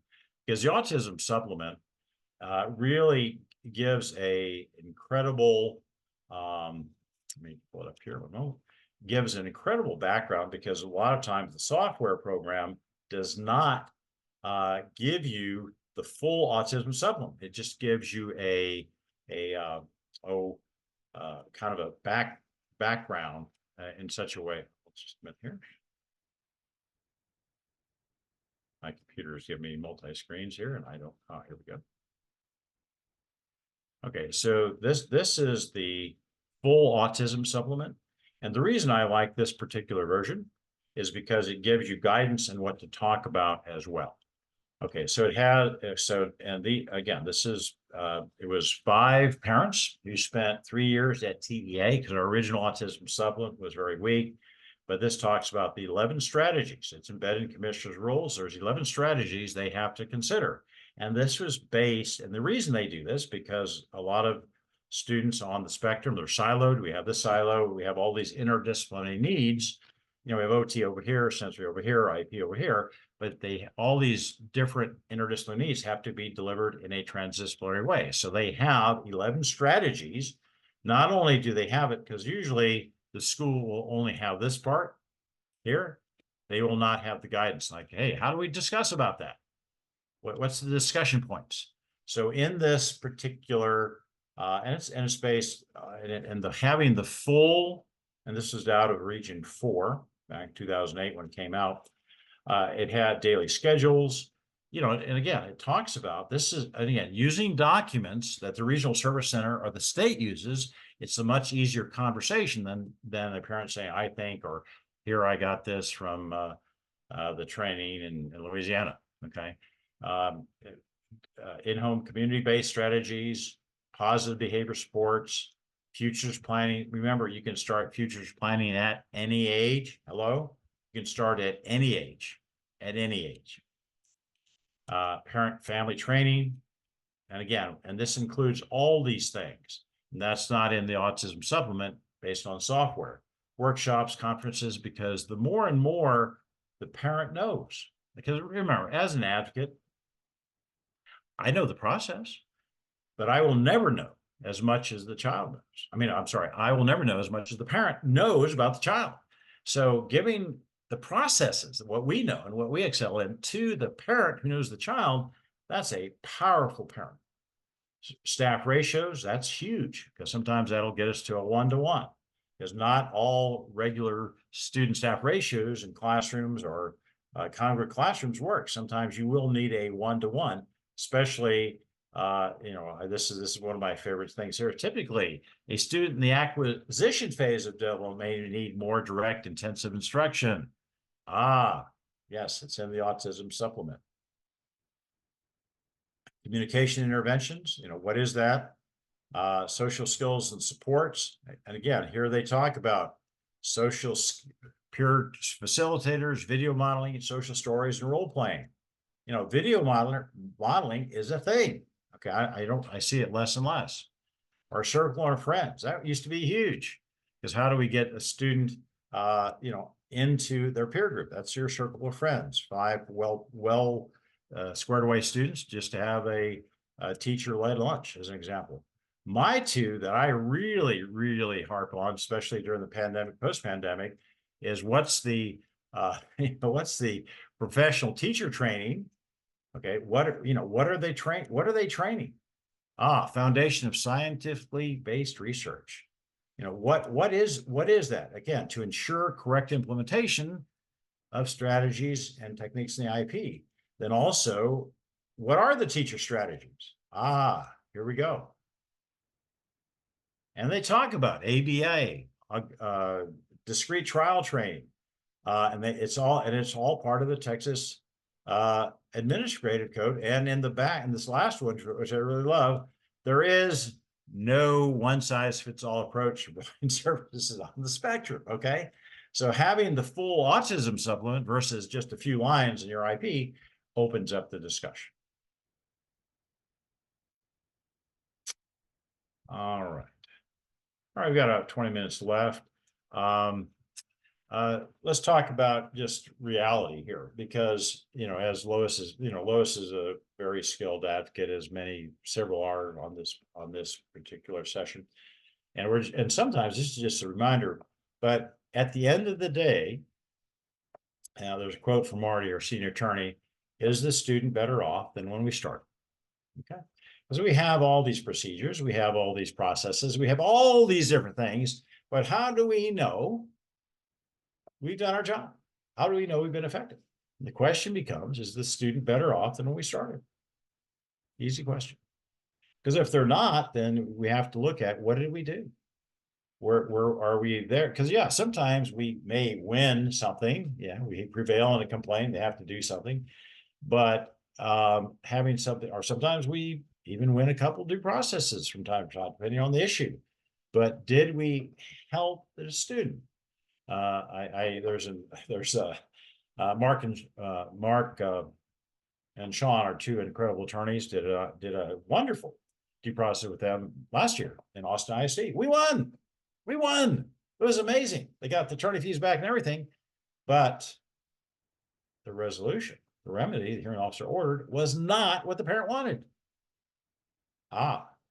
So how do we make sure, using the expertise of the school and using the expertise of the parent, how do we get there? Using what we know. And so all this information is not to beat them over the head, because we're entering this very fluid period. We watch everybody watches the news in DC. Things are going up and down. We may or may not have a Department of Education. Okay. Students don't care if we have a Department of Education or not. We have our own Doge committee going in Texas. Guess where Elon Musk is from? Lives here in Texas. So we have our own little Doge committee. And one of the questions is, do we need to get rid of TEA? It didn't happen this session. But the same questions that are being asked in Washington are being asked in Texas, because Texas is kind of a mini-me. In fact, sometimes there's a forerunner of some of the stuff the current President Trump's administration. We already did it in Texas. So there's a lot of different things. So one of the resources I want to give you this week, TCCAD did a hour-and-a-half review of all the different laws. And so being aware of, so I can find you, bear with me, please. Oh man, I've lost my, okay. So one of the things I want to give you, I think it's really important, is that there was a whole set of laws, some passed, some didn't pass. And so I'll share that, but basically, the Texas Council on Developmental Disabilities did an entire recap of all the laws, not just specific to ID. So I'm going to put that in there if I can. There it is. This is a recap they had, and I want to make sure you'll have that, because it's a really good recap of all the different legislative things that happened or didn't happen and why they didn't happen. So it's just not, they went in not just because just giving you the basics, but it's good to know what the trends are in our state. Okay. Really, really important to know what our trends are. And so this is, oops, that's right. So I'll go back and do that again. Pardon me.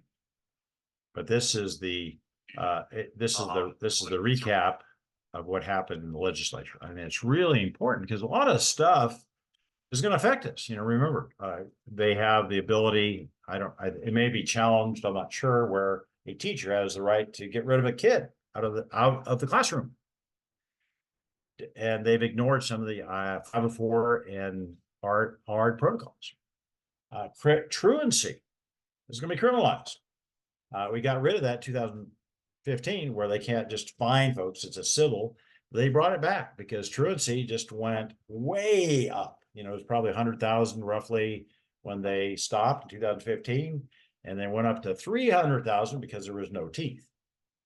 And so now they're back to where truancy is criminal. Yes, there were some terrible things because we saw that some school districts like Dallas, they incentivized because the fines, you know, $500 fine, school, half goes to the school, half goes to the court.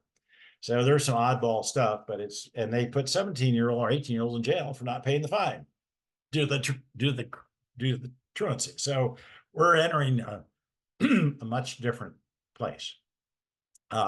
Good news is the parent rights have gotten better, and our level 1, 2, 3 processes will be strengthened going into the new year, because parents' rights are in the ascendancy, which can be good and bad for students with a disability.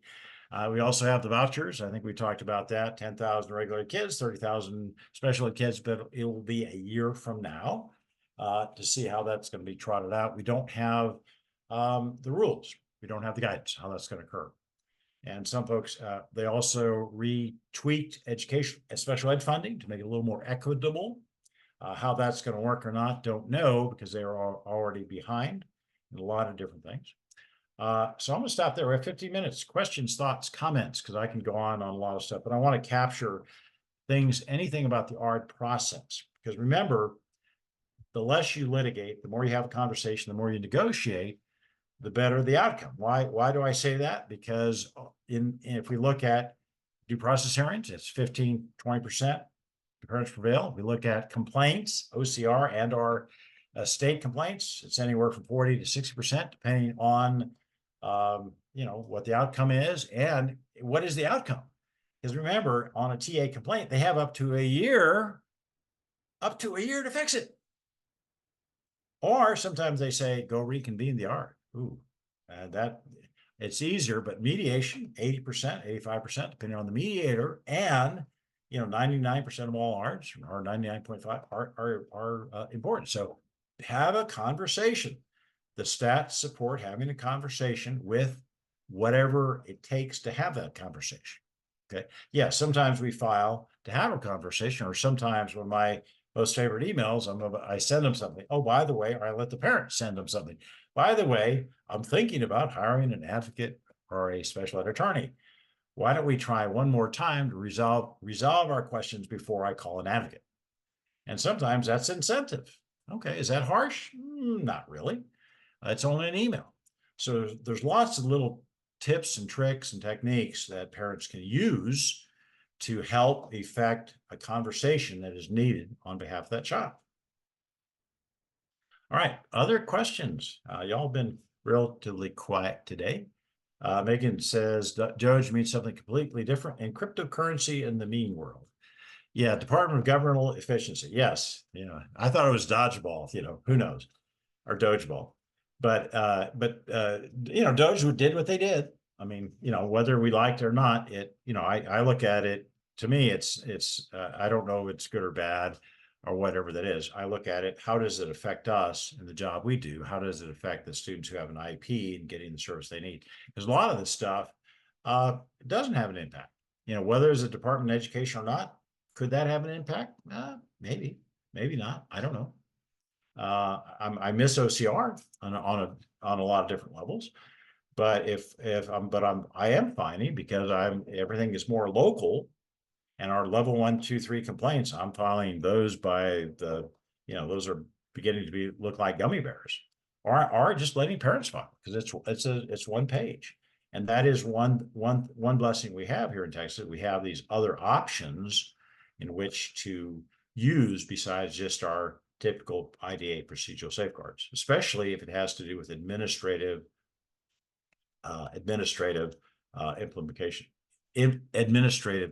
implications. Okay, other questions. I'm going to go back, and there's a couple more things I can share that I think might be fun. I'm going to pull up a this is teacher certification for special ed. And let me explain why this is important. This is a good thing to have.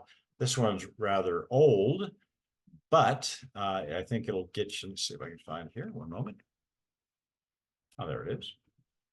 Okay, so on your screen, these are standards for a beginning special ed teacher. And in terms this is what they need to do. These are standards. These are not code of ethics. These are standards for the special ed teacher. Okay, they understand this. This is special ed 101. You know, and they like understand assistive technology as defined by state and federal standards. So when they say they don't know that, well, I just kind of bring this up. But as we get down into this, it talks about what teachers know, okay, and what can they do. Okay, so sometimes it's just theories, but sometimes there's something very specific like data collection. And in other words, part of their standards, they have to practice with the SPEC Code of Ethics. There has to be a high level of competence. But let me get to something really specific. So here it talks about how to communicate and collaborate effectively and this is their standard. Okay, here it talks about working collaboratively with schools, students, and parents, and clear and measurable IEPs. Oh, I love this one. Okay, this is what they're supposed to do. Okay, this is special ed teacher 101. You know, also they're supposed to encourage and assist parents to become active participants. Ooh, you know, these are the expectations of behavior. Let me highlight a couple other ones. This section here is about they need to, the special teacher understands, applies the knowledge, characteristics of needs of student disabilities. Okay, so they're able to access all the information on physical, cultural, social, emotional. Okay. There's one on data that I really love. Let me see if I can find it here. Next one here. This special ed teacher understands formal and informal assessment procedures and knows how to evaluate students to make instructional decisions. So here, it's simple, like they document ongoing student progress and maintain accurate records. Oh, how about that? This is no serious. And I don't use this to go after them. What I do is, ask them, is this, bring this up. Okay, or this one, number 9, they understand and apply knowledge of planned instruction. So here at the bottom, they prepare lessons plans that are age appropriate and has on the students on an IEP. Again, this is a little old, but they should know how to design a learning environment for active participation. Again, I'm just going to kind of cherry pick. Yeah, here's one. Just a special ed teacher promotes students' performance in mathematics. Okay, and so they use a variety of instructional strategies. And this goes back to scope and sequence. And yeah, you can, anyway, I'm happy to send that to you. Or again, this one is, somewhat, a little dated, but all I'm saying is that schools are where I want to tell you where your power is everything is highly regulated. There is a regulation for everything to the nth degree. And so sometimes if you're not achieving a discussion level, pull out these things. And again, I don't pull out stuff from TOPAA or RIGHTSL. I pull out, this is the information schools have. These are your competencies. These are your skills. This is the expectation, not from me. When you got your teacher certificate, it says you do this. Just like when I pull out the principal certification, it says, based on your certification, you should be able to do this. we just had this situation. And again, I'm not going to say you didn't do it. I said, I don't know if this last series of actions or interventions by the teacher or the MDR or the assistant principal, does that line up with the expectations of your teaching certificate? Does it line up with the expectations of what you're supposed to do? And so again, we're not there to be their monitor. We don't supervise them, but we are an informational and referral resource in this process. And because some of the process, like OCR, are limited, and we know that hearings are rare and parents don't fare well, why not have that conversation? And if not, the school board. I mean, we have several parents who are started just like in this conversation. They run for school board. In fact, I don't know, down in Bandera, the parents were tired of being there. I said, run for school board. They said, we can't do that. I said, why not? Well, they're going to have parents running for school board. Down in Uvalde, they have parents of survivor family. They ran for school board. It's a game changer, even if it's just one or two, because now that community has a voice up and down the chain of command. Because bringing these things to the attention of the decision makers, which is your school board or superintendent or assistant superintendent or special ed director, there's always going to be somebody. I have yet to find, even Houston ISD, which is rough because they were taken over by school. Even there, I had a level 3, went just fine, because it's engaging in those conversations at the local level that are the game changers. And this includes what we do in special ed. Because sometimes our board members, they don't know what an ARD is. They love learning about this stuff because it helps them make more effective when they make budget decisions. Okay. So it's a wide ranging things that we do. Okay. All right. We're getting close to the end. You have I'll put my email. Thank you all very much for being here. Any other questions that you'd like to consider? And again, the first and the way it looks like it's going to be well structured. The first 90 minutes are just in, lots of because I don't want to just talk to you for an hour. I want you to I want to share lots of information, lots and lots of information that's out there, because you know your child, you know your school district, you know where you've been, you know a lot more than I do in your specific area. That's where I learn. Okay, from everything I didn't know this. I learned from parents. All right, I think we are winding down. I hope to see you all next Saturday, which is the day after 4th of July. So I know everybody in Texas, if we're not blowing something up or shooting something off or shooting something, that you're just not feeling the Texas vibe. And okay, and anybody's here, Megan's from Oklahoma, from out. If you participate in this, we have an honorary Texan certificate that you can have as well. May I ask just one real quick question? I want to ask questions about autism. Will you be going over specific? Should I hold my questions? Is what I'm asking. No. This is base. The name of this course is basic stuff. How do parents note that there's a box on the IEP form that says that the student qualifies for an autism supplement?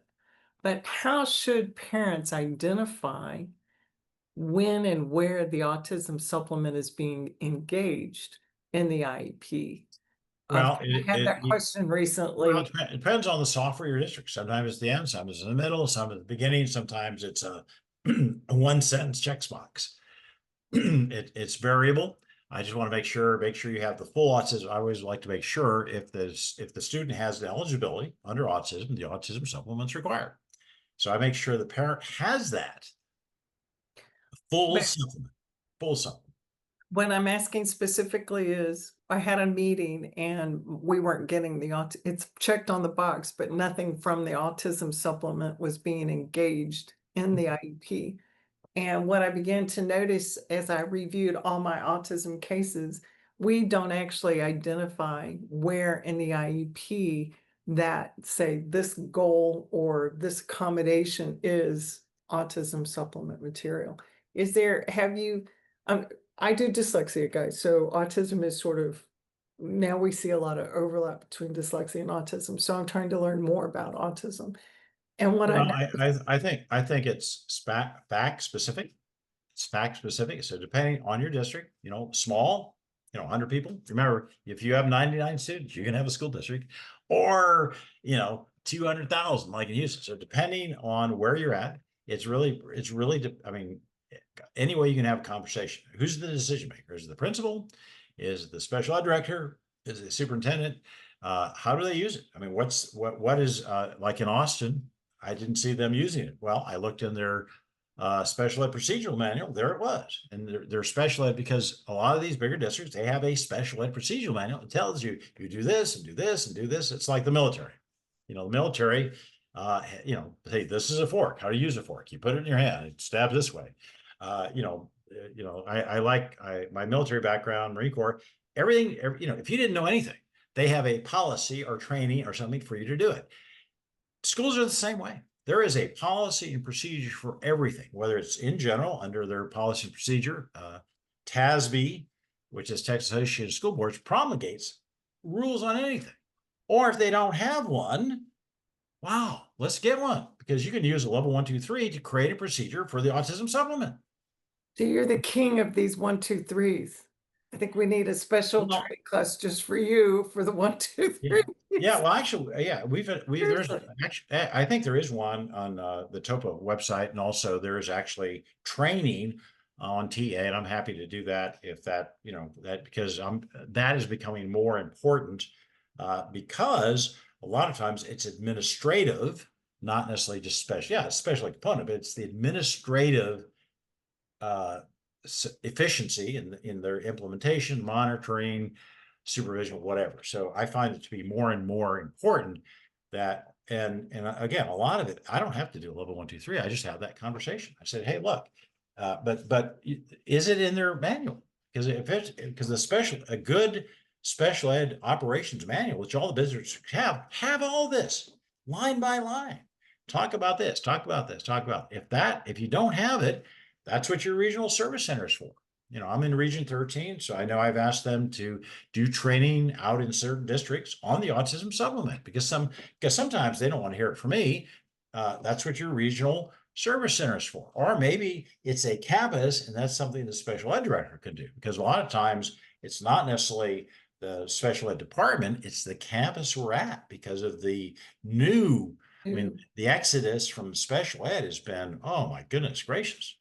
Well, a part of the last year the problem has been we have so many new special education teachers and teams and new principals. And so when you're engaging, parents are really having difficulties as our advocates because the knowledge base just isn't there, so that, we're struggling because they literally have no idea and we're talking above their head. I had another advocate tell me I need to reduce my language because they do not know what de minimis means. And I was like, well, I don't know. Sometimes here you just need to talk slower. Okay. slow. Don't be. Anyway. I mean, Lois, you talking faster than a toad killing gully washer chasing a scalded dog. So just depending, yes. But, we start just like we start with the student we start where the campus is. Every ARD committee has their own personality. That's what you have for that year. That's what we work with. That's a team. And so I notwithstanding certain aspects of what I do, sometimes I spend more time sharing information. Well, and that's just the point, is that you've got parents going in and they're educated, right? You've got you have this whole thing set up for parents and they're educated. All right, well, we're out of here. Okay, scalded dog is okay. We're gonna help. She said, Megan said, I said toad killed gully washer. That's a big rain going down a valley and it kills all the toads. That's a toad killing gully washer. And a scalded dog is moving real fast because sometimes hot water gets on a dog and they're a scalded dog. So they're moving like a scalded dog, faster than a toad killing gully washer. There's the translation for New Jersey. Okay. All right. On that note, see y'all next Saturday.